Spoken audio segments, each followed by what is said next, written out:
एक जमाना था जब जंगल के रास्ते, नक्सल कैंप के स्लोगन्स और बंदूक की गोली को क्रांति कहा जाता था। लेकिन आज वही सोच, वही आइडियोलॉजी अपनी सांसें गिन रही है। और सबसे बड़ा सबूत है पल्लूरी प्रसाद राव का सरेंडर। मैं हूं शौमेन चंद्रा और आप देख रहे हैं द नैरेटिव।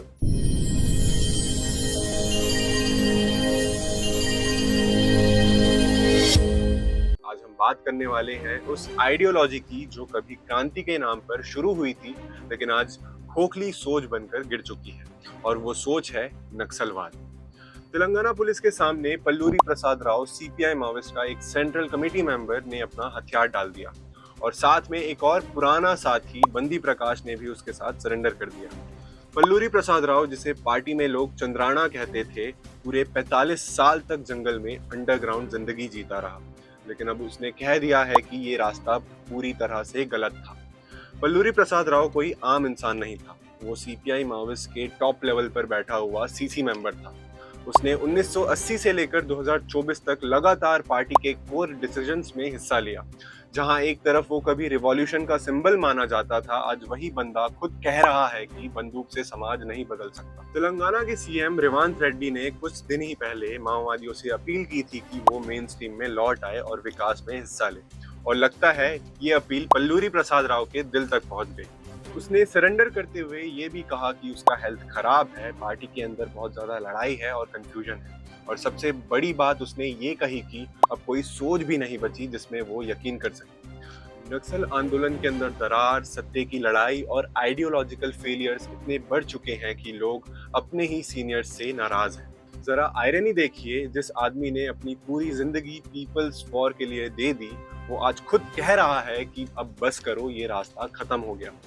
बंदी प्रकाश भी 42 साल तक अंडरग्राउंड रहा, लेकिन पल्लूरी प्रसाद राव के सरेंडर के समय उसने भी हथियार छोड़ दिए। लेकिन स्पॉटलाइट उस पर नहीं बल्कि पल्लूरी प्रसाद राव पर है, क्योंकि उसके डिसीजंस ने पूरे माओइस्ट हायरार्की को हिलाकर रख दिया है। पल्लूरी प्रसाद राव जैसे लोग जब जंगल छोड़ के समाज में लौट रहे हैं, तो इसका मतलब है कि नक्सलिज्म एक खत्म होती सोच बनकर रह चुकी है। वो आइडियोलॉजी जो कहती थी कि बंदूक से न्याय मिलेगा, आज खुद अपने लोगों के हाथ में व्हाइट फ्लैग लेकर सरेंडर कर रही है। और इसके पीछे एक और सच है, भारत की सिक्योरिटी फोर्सेस और प्रशासन। इन्होंने नक्सलवाद को एक कोने में ढकेल दिया है। ऑपरेशन का प्रेशर, डेवलपमेंट प्रोजेक्ट्स और वेलफेयर स्कीम्स ने उस सोच की जड़ों को हिलाकर रख दिया है। जब एक सीसी मेंबर जो 45 साल तक जंगल में था, ये कह देता है कि अब मैं विकास के साथ हूँ, तो समझ लीजिए नक्सलवाद का गेम खत्म। पल्लूरी प्रसाद राव का सरेंडर ये दिखाता है कि बंदूक की लड़ाई से अब कुछ नहीं बदलने वाला। आज भारत का जनजातीय युवा विकास चाहता है, सड़क, बिजली, स्कूल और शांति चाहता है, ना कि खून और धुआं। नक्सलवाद आज भी कुछ जगहों पर जिंदा जरूर है, लेकिन अंदर से पूरी तरह टूट चुका है।